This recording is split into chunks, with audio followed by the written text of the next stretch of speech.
sirven para algo los partidos políticos? ¿Usted qué opina? En esta ocasión tenemos a un invitado muy especial, estimado Fernando Casal Bertoa, ¿cómo estás? Muy bien, bienvenido y muy bien hallado. Muchas gracias por aceptar estar aquí en La Trinchera, ¿no? Hay que decir que Fernando pues ya ha viajado por 72 países y en esta ocasión lo tenemos aquí en Michoacán. Muchas gracias por estar aquí con nosotros y particularmente en La Trinchera. Pero estimado Fernando, a ver, vámonos muy rápido. ¿Sirven los partidos políticos para algo? Pues sin lugar a dudas, sin partidos políticos no podemos tener democracia, ¿no? Son la mayor cadena de transmisión de ideas de la sociedad hacia el gobierno y la mejor forma de representación. Oye, pero tú que has viajado tanto como estudioso, ¿hay democracia sin partidos políticos? Hay democracias sin partidos políticos, pero son solo democracias, son lo que se denominan microestados, es decir, países que tienen básicamente menos de 100.000 habitantes, ¿no? Entonces, por eso los partidos políticos no son necesarios, porque básicamente se conocen todos, ¿no? Entonces, ¿por qué son necesarios, digamos, sus partidos? Porque en países grandes, en estados ya con un cierto tamaño, ¿no? Es la única forma de agregar intereses. Al fin y al cabo, los partidos políticos son como asociaciones de vecinos, pero a gran escala, ¿no? Donde se puede debatir, ¿no? Y llegar a conclusiones que después se pueden implementar conforme al interés general. Bueno, esta es la teoría. Ya sabemos que no siempre funciona así. Claro. Oye, porque aquí en México tenemos, fíjate, en las encuestas que tenemos, la gente, por ejemplo, no confía en la policía. Y en ese mismo nivel no confían los partidos políticos, ¿no? Es decir, los partidos políticos en general no gozan como de muy buena reputación, digamos. Y sin embargo tú nos dices que son en alguna medida, en gran medida, pues necesarios, digamos, ¿no? ¿Qué opinión te merece como de esa situación tan controversial, digamos, ¿no? O sea, por un lado los necesitamos, pero por otro lado hay una muy mala reputación de ellos a nivel global, decías tú en algún momento. Sí, sin lugar a dudas. En Europa es un poco una situación un poquito diversa en el sentido de que los partidos políticos también son las instituciones menos valoradas, pero por ejemplo la policía y el ejército son de las más valoradas, ¿no? Es un poquito el contraste. Pero los partidos políticos siguen siendo de las que se consideran también las más corruptas.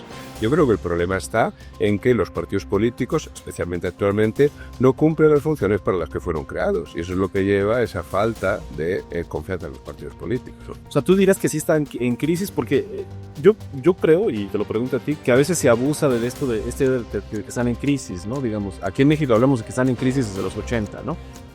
¿Tú cómo valoras esta situación? ¿Están en crisis o en qué situación están los partidos? Bueno, yo creo que sí que están en crisis, en el sentido de, obviamente, no se trata tanto de que, por ejemplo, la gente dice, están en crisis porque ya no tienen miembros, ¿no? Yo creo que esto va evolucionando, ¿no? Ya no necesitan tener miembros, ¿no? Necesitan tener, por ejemplo, seguidores, ¿no? Los medios, la forma en que se comunican los partidos políticos son diferentes, ¿no? Partidos políticos antiguamente tenían periódicos, hoy en día no necesitan, ¿no? Tenemos otros medios, ¿no? En ese sentido, posiblemente no esté en crisis, simplemente existe un cambio de la forma que nos entendemos con los partidos políticos. Pero sí que es cierto que están en crisis en el sentido de que ya no cumplen las funciones para las que fueron creados, en el sentido de representar. Hay una gran distancia entre los partidos políticos y sus representados. Se han reconvertido, un poco siguiendo las teorías, ¿no? de Katzimer, de la cartelización, lo que ha sucedido, ¿no? Es que se han convertido en lo que Ingrid Van Biesen llama utilidades públicas, es decir, el partido político hoy en día está enraizado no tanto en la sociedad como era antiguamente, sino en el gobierno y son más representantes del gobierno que de los ciudadanos. Y ahí es donde está, desde mi punto de vista, el problema y la crisis de los partidos. ¿Estamos en la última etapa de los partidos políticos? Pues la verdad es que eso es la pregunta del millón, ¿no? Es decir, no creo que sea no creo que sea la última etapa. Es decir, porque si esta es la última etapa de los partidos políticos, la verdad es que es muy triste. Oye, pero entonces, siguiendo a partir de ese comentario, ¿qué podrían hacer ellos, digamos, para regenerarse? Quizá pudiera ser el verbo, ¿no? Sí. Bueno, eso en un artículo que publiqué en el Journal of Democracy en 2021 hablaba, ¿no? De la regeneración, la dieta de los partidos políticos, ¿no? Y obviamente son cosas básicas, ¿no? Por ejemplo, es importante que los partidos políticos sean transparentes, que estén financiados de una forma transparente y que estén controlados de forma transparente. Es importante que los partidos políticos sean responsables. El problema que tenemos hoy en día es no ya solo los partidos populistas, los partidos también mainstream, ¿no? pues prometen el oro en el moro. Es decir, si uno promete la luna, el otro promete el sol, ¿no? Bien, tienen que ser, asimismo, responder a las necesidades ciudadanas, ¿no? Yo creo que esto también es muy importante. Lo que no puedes hacer un partido político es decir que va a bajar los impuestos, al día siguiente de estar en el poder, pues incrementan los impuestos. Necesita invertir en organización. De hoy en día, los partidos políticos creen que pueden ganar las elecciones con un tuit, y a lo mejor pueden ganar las elecciones, pero los 4 años ya han desaparecido, ¿no? Eso es importante. Necesitan dar ejemplo. Una cosa tan básica, ¿no? Como lo que no puede ser es que si, por ejemplo, uno de tus ministros pues es sospechoso de corrupción, pues vas y lo arropas. No, pues habrá que apartarlo, esperar a que haga el juicio, siempre pues ganando obviamente la presunción de inocencia, ¿no? Hacer planes a largo plazo. Hoy en día los partidos políticos no ya piensan en la próxima elección, ni siquiera en el próximo telediario, piensan en el próximo tuit, ¿no? Y eso es un gran problema, ¿no? Y yo creo, además yo creo que la democracia es compromisos, ¿no? Eso es un gran problema, y los partidos políticos parece que eviten esos compromisos, pero lo peor de todo es que no tienen una concepción de la democracia de que la democracia no es un juego de suma cero. Es decir, la alternancia es importante, y ahí es donde partidos políticos, incluso los partidos políticos, fallan hoy en día, ¿no? Que intentan cambiar el sistema para mantenerse en el poder, y en muchos casos por el hecho de mantenerse en el poder, ni siquiera por el hecho de mejorar la vida de la gente, ¿no? Y ahí es donde para mí es un gran problema. Oye, Fernando, ¿se puede tener una democracia con partidos no democráticos en lo interno? Porque de pronto pareciera que tenemos partidos que no son democráticos en la parte interna, y sin embargo se supone que están propugnando por un régimen democrático, digamos. ¿Tú eso cómo lo analizas? Bueno, yo creo que evidentemente, vamos a ver, esto es como, no sé, una cuestión de fidelidad, ¿no? Un matrimonio, ¿no? Si tú no eres fiel es difícil mantener un matrimonio, ¿no? Pues lo mismo pasa con los partidos políticos. Si tú no eres democrático, ¿cómo vas después a mantener la democracia a nivel sistémico, ¿no? Otra cosa es qué es lo que entendemos por democracia interna, porque por ejemplo puede ser primarias. Yo personalmente, ¿cómo le entenderías tú? Yo creo que lo importante es que exista la posibilidad de que cada uno pueda establecer su opinión, ¿no? Y que se establezcan mecanismos de selección, ya sea directa o de forma indirecta, ¿no? De los liderazgos, de los programas, etcétera, etcétera. Pero no necesariamente tiene que ser primarias, tal y como por ejemplo se entiende en los Estados Unidos. Hay diferentes formas de ser democráticos, ¿no? Y eso es lo importante. Ser democrático también, por ejemplo, es tener un mecanismo de resolución de conflictos. Eso también es una forma de ser democrático, ¿no? Entonces yo creo que eso es importante. Claro. Oye, Fernando, en México, tú lo sabes bien, tenemos 6 partidos nacionales con registro. 6 es poco, es mucho. Alrededor de tus 72 países que has visitado, ¿cómo analizas? ¿Cómo es este ejercicio comparado, digamos? Bueno, ya digo, no existe un número ideal. Claro. Todo depende del contexto, ¿no? Los académicos dirían, ¿no?, que se necesitan tantos partidos como clivajes existe en un país, ¿no? Entonces, si tú tienes un clivaje religioso de clase y urbano-rural, pues se necesitan 4 partidos, ¿no? Pues 3 más 1. Pero yo creo que en principio la fragmentación es negativa, ¿no? Se ha visto que tiene efectos negativos para la calidad de la democracia, se tiene efectos negativos para la formación de gobierno, tiene efectos negativos para la polarización. Giovanni Sartori una y otra vez, ¿no? Pero eso no quiere decir que puede haber países que tienen un número, no sé, 6, 8 partidos y pueden tener una gran calidad democrática. Los países nórdicos son un claro ejemplo, pero ¿qué pasa? Ellos juegan de una forma que se dividen en 2 bloques, ¿no? En este sentido, digamos, son 8 partidos, pero en realidad es como si contaran 2 grandes agrupaciones, ¿no? Y entonces eso hace que la relación entre los partidos sea mucho más predecible y mucho más estable. Entonces yo diría que todo depende también de las instituciones, el sistema electoral, qué tipo de sistema electoral tienes, ¿no? Entonces no hay un número mágico, ¿no? Se trata de buscar el número más mágico para la situación y el contexto de tiempo. Claro, porque decías tú en una conferencia que dice aquí en la Universidad de la Ciénega que México lo analizas como en 2 bloques. A ver, cuéntanos un poco de eso. Es decir, tú no ves 6 partidos, tú ves 2 bloques. Bueno, sí, evidentemente, porque para mí está el bloque morenista, ¿no? Y el bloque de la la oposición, ¿no? Especialmente se vio clarísimamente en las últimas elecciones presidenciales, ¿no? PRI, PRD y PAN pues en una coalición y Morena pues con los verdes, el Partido del Trabajo, ¿no? En otra. Y eso hace que el sistema de partidos mexicano no sea fragmentado en absoluto. Es que hay que mirar, es decir, los números son muy importantes y los números te permiten comparar, pero siempre hay que ir más allá, hay que mirar detrás de los números, ¿no? Y ver cómo son las realidades, y eso es lo importante. Claro.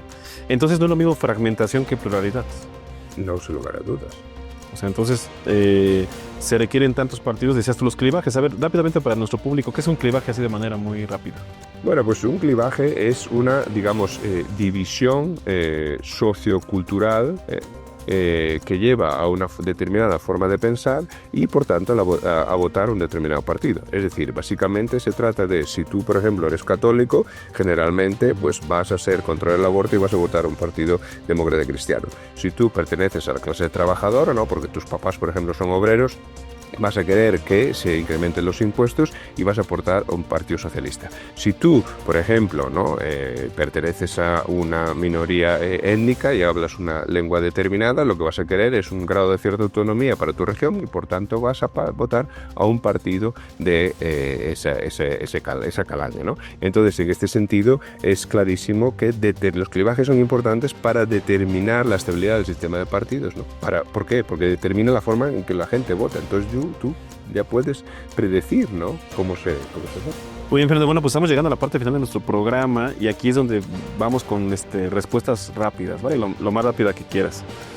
Fernando, desde tu trinchera, ¿la polarización es positiva o negativa? Claramente negativa. ¿Por qué? Porque divide a la sociedad en dos grupos totalmente enemigos, ¿no? Que ven al otro no tanto como el opositor, ¿no? Sino como el enemigo. Y por tanto, si es enemigo no quieres tener relación con ese grupo. Y eso es terrible para una democracia en donde todos tenemos que convivir y llegar a compromisos. Oye, pero la confrontación no es parte de la política. Sí, pero la confrontación sana, la confrontación que entiende que hoy estoy yo y mañana estés tú. Y cuando estoy yo, tú vas a hacer una oposición constructiva. Y cuando yo no esté, tú no me vas a meter en la cárcel o no vas a intentar cambiar las instituciones para que yo no vuelva al poder. Eso es la confrontación sana. ¿Cuál debe ser el papel de la oposición en un país como México? Bueno, no solo en México, en cualquier país, ¿no? La oposición tiene obviamente que criticar al gobierno, pero sí, tiene que ser una crítica constructiva y tiene que plantear alternativas políticas que no sea simplemente esto está mal porque lo dices tú, y no plantear que esto está mal y qué vamos a hacer. Eso no es una oposición sana. Claro. ¿Financiamiento público o privado para los partidos políticos? Sin lugar a dudas, financiamiento público es bueno. En el privado no. No, digo, vamos a ver, financiamiento público-privado tiene que llegar a un equilibrio entre financiamiento público-privado, ¿no? Pensé que me preguntabas financiamiento público sí o no, perdona. ¿Tú prefieres el financiamiento público al privado? No, yo creo que debe haber un equilibrio entre los dos. Lo que no puede ser es que haya un sistema exclusivamente de financiamiento público o un sistema exclusivamente de financiamiento privado. Lo ideal es un equilibrio entre los dos. Lo que se está planteando en muchísimos países actualmente es eliminar el financiamiento público. Por eso te contestaba, ¿no? Sí. Y eso es completamente un error, ¿no? Tiene que haber un balance. ¿Por qué? Primero, porque el financiamiento público nos permite un control de ese financiamiento. Es mucho más fácil controlar el financiamiento público, ¿no? Claro. Y se ha visto en mis estudios, ¿no? Que tiene muchísimas ventajas para la promoción de las mujeres, para la institución de los partidos políticos, para combatir la corrupción, pero por otro lado el financiamiento privado tiene que estar, ¿por qué? Porque eso es lo que también permite ese link, ¿no? Esa unión, ¿no? Entre el partido político y la persona que contribuye de cierta manera también de forma financiera. Eso sí, tiene que ser controlado de forma que se evite, ¿no? Que oligarcas o empresas lleven a cabo, ¿no? un financiamiento privado excesivo y lleguen a controlar un partido. Porque al fin y al cabo lo importante es que se mire el interés público. Finalmente, Fernando, dinos un par de países a los que deberíamos de ver como ejemplo para mejorar nuestros partidos políticos. Yo creo que los países nórdicos son un gran ejemplo de cómo las cosas funcionan. También, por ejemplo, pensemos en Canadá, Australia, Nueva Zelanda, dentro de los países comunistas, yo creo, por ejemplo, en combatir la corrupción. Letonia es uno de los grandes ejemplos que deberíamos seguir. Y danos una esperanza, ¿en cuáles crees que estamos mejor? Un par de países que estén peor que nosotros en términos democráticos, términos de partido. Hombre, claro, vamos a ver, Venezuela, ¿no? Nicaragua, no lo sé, qué decir, Tailandia posiblemente. No, qué decir, estáis en el medio. Estimado Fernando, muchas gracias. Es un placer, Luciano. Ahí lo tiene usted, hablamos de partidos políticos. Hasta la próxima.